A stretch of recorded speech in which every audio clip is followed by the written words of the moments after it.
Big TV భక్తి సమాచారం WhatsApp ఛానల్లో జాయిన్ అవ్వండి. అన్ని విశేషాలు ఎప్పటికప్పుడు తెలుసుకోండి. గురుగారు, ఇంకొంతమంది అంటే గడప మీద తుమ్మ రాదు అని చెప్తూ ఉంటారు. అసలు ఎందుకు తుమ్మకూడదు అంటారు? అంటే గడప మీద తుమ్మడము అనేటువంటిది అంటే మనము అమ్మవారి స్వరూపంగా కొలుస్తాం కాబట్టి ఆ యొక్క అమ్మవారి యొక్క అంశను మనము ఆ గడపలో చూసుకుంటాం కాబట్టి అక్కడ తుమ్మడం వల్ల ఏమవుతుందంటే మనము ఆ యొక్క అమ్మవారి మీద తుమ్మడం జరిగినట్టుగా భావించుకొని తుమ్మిన తర్వాత ఆ యొక్క పాప సంహారానికి పసుపు నీళ్లు మడిగా చేసుకొని ఆ ఒక గడపను చల్లుకోవడం అనేటువంటిది ఆచారంగా వస్తుంది. అంటే మనం జనరల్గా అయితే మనం గడపల దగ్గర కూర్చొని మనం ఏం చేయలేము. ఎందుకంటే ఉదయాన్నే పూజ చేసుకున్న తర్వాత ఆ గడపలకు సంబంధించిన కార్యక్రమం పూర్తి చేసుకున్న తర్వాత మిగిలిన కార్యక్రమాలు అన్నీ ఇంటి లోపలనే జరుగుతాయి కాబట్టి ఎప్పుడైనా సరే గడపలపైన కూర్చోవద్దంటారు. అలా గడపలపైన తుమ్మొద్దు అనేటువంటిది శాస్త్రంగా వస్తుందన్నమాట. గురుగారు, మరొకటి అంటే చాలా మంది గడపని తొక్కుతూ వెళ్తూ ఉంటారు, గడప మీద కాలు వేసి అలాంటివి, అవి కూడా చేయకూడదు అంటారు. దాని వెనకాల ఉన్నది ఏంటి? అంటే ఇప్పుడు మనం చెప్పుకునే విధంగా మనము ఇది ఎటు కూడా మనం చెప్పుకున్నా కూడా శ్రీ మహాలక్ష్మీదేవి అంశ కాబట్టి దానిపైన కాళ్ళు పెట్టడం కానీ తొక్కడం కానీ జరగొద్దు అనేది మనం నేర్చుకున్నదే కాకుండా మన పిల్లలకు కూడా దాని యొక్క గొప్ప విశిష్టతను తెలియపరచాలని పూర్వీకులు మనకు గడప యొక్క ప్రాముఖ్యతని లక్ష్మీదేవి రూపంలో ఇచ్చారు కాబట్టి మనం దాన్ని చాలా జాగ్రత్తగా మనము పూజా కార్యక్రమాలు చేసుకోవాలి. అలాగే ఈ యొక్క పిల్లలు తొక్కడం కానీ పెద్దవాళ్ళు కూడా తొక్కడం కానీ జరగటువంటి మనకు చెడు ప్రభావాలు సంభవిస్తాయి అనే ఉద్దేశంతో ఆ విధంగా మనము తొక్కొద్దు అనే ఒక విషయాలను పరిగణలోకి తీసుకుంటాం అన్నమాట. గురుగారు, దీపారాధన చేసిన తర్వాత తలుపులు వెయ్యరాదు అంటూ పెద్దోళ్ళు అంటూ ఉంటారు, ఎందుకంటారు? అంటే దీపారాధన పూజా గదిలో దీపారాధన చేసుకున్న తర్వాత లేదా పూజా కార్యక్రమాలు చేసుకున్న తర్వాత ఎందుకు మూయకూడదు అనే సందేహాలు తలెత్తుతాయి. దీనికి సమాధానం ఏమిటంటే ఇప్పుడు మన పూజా కార్యక్రమాలు చేసిన తర్వాత దేవుని మన దేవాలయంలోకి లేదా ఇంట్లో పూజ గదిలోకి ఆహ్వానించడం జరుగుతుంది. ఈ యొక్క ఆహ్వానించిన తర్వాత పూజా కార్యక్రమాలు చేసుకున్న తర్వాత భగవంతుణ్ణి ఆ విధంగా మనం పూజలు చేసుకున్న తర్వాత పూజా గదిని మూయడం అనేటువంటిది మహాపాపము. ఎందుకంటే ఇప్పుడు మన ఇంటికి ఉదాహరణకు ఎవరైనా అతిథులు కానీ వచ్చారనుకోండి, వారికి మనం భోజన కార్యక్రమాలు అన్నీ తినిపించేసి మీరు ఇంట్లోనే ఉండండి, మేము తలుపు పెట్టేసుకొని మేము వెళ్ళిపోతాము అంటే అది చాలా హాస్యాస్పదంగా ఉంటుంది.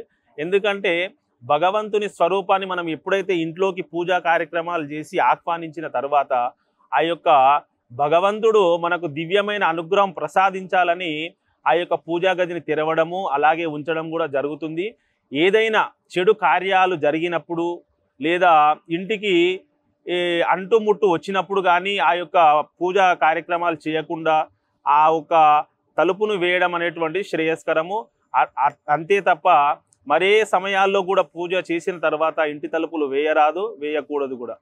గురుగారు, మరికొంతమంది దీపారాధన చేసే సమయంలో తలుపులు వేసుకుని దీపారాధన చేస్తూ ఉంటారు, అంటే అలా చేయొచ్చు అంటారు అసలు? ఇప్పుడు మనం చూసుకున్నట్టే దీపారాధన చేయడం అనేది దేవుణ్ణి ఆహ్వానించడమే. మనం పూజా కార్యక్రమాలు చేసుకున్నప్పుడు తలుపులు కూడా అలాగే కటన్స్ కూడా వేయొద్దు. ఎందుకంటే మనకు ఆ యొక్క సూర్యరశ్మి అంటే మనకు పాజిటివ్ ఎనర్జీ అనేది బయట తరంగాల నుండే మనకు వస్తుంది. ఆ తరంగాలను కూడా ఆ కడప అనేటువంటిది మన చెడు తరంగాలను ఆపేసి మంచి తరంగాలని మనకు లోపలికి పంపిస్తుంది. అప్పుడు మనము దేవుణ్ణి ఆహ్వానించినప్పుడు కూడా ఆ యొక్క దేవుడే కాకుండా మిగతా దుష్టశక్తులు కూడా ఏవి కూడా రాకుండా గడప మనల్ని సంరక్షిస్తుంది. అటువంటి సమయంలో మనము ఇంటి లోపల తలుపులు వేసుకొని పూజ చేసిన కార్యక్రమాలు ఏవి చేసినా కూడా అవి మనకు మంచి ఫలితాన్ని ఇవ్వవు అని మనస్ఫూర్తిగా మనం చెప్పొచ్చు. గురుగారు, మనం దేవుడి దగ్గర ఆకు వక్క తాంబూలంలో అవి పెడుతూ ఉంటాం కదా గురుగారు, వాటి అంటే మిగిలిపోయిన తర్వాత అవి ఇంట్లోకి వాడుకోవచ్చు అంటారా, లేకపోతే దేవుడికే వాడాలి అంటారా? అంటే ఇప్పుడు మనము పూజాది కార్యక్రమాలు చేసిన తర్వాత ఆ యొక్క వక్కలు కానివ్వండి, ఖర్జూరాలు కానివ్వండి, పసుపు కొమ్ములు కానివ్వండి, మరి ఇతర పూజా సామాగ్రిని కానివ్వండి, మనం పూజ చేసుకున్న తర్వాత మహిళలు ఎవరైనా ఇంటికి స్త్రీలు వచ్చినచో వారికి ముత్తైదుతనం కోసము పసుపు కుంకుమలు ఇవ్వడం చాలా శ్రేయస్కరము. అలాగే ఈ వక్కలు కానివ్వండి, పసుపు కొమ్ములు కానివ్వండి, ఇవన్నీ పూజ చేసిన తర్వాత ఏదైనా ఒక దేవాలయంలో బ్రాహ్మణునికి దానం చేయడం వలన మంచి ఫలితాలు వస్తాయి. ఆ యొక్క పూజా కార్యక్రమాలు చేసినవి మళ్ళీ వేరే పూజకు ఉపయోగించడం అనేటువంటిది మంచిది కాదు.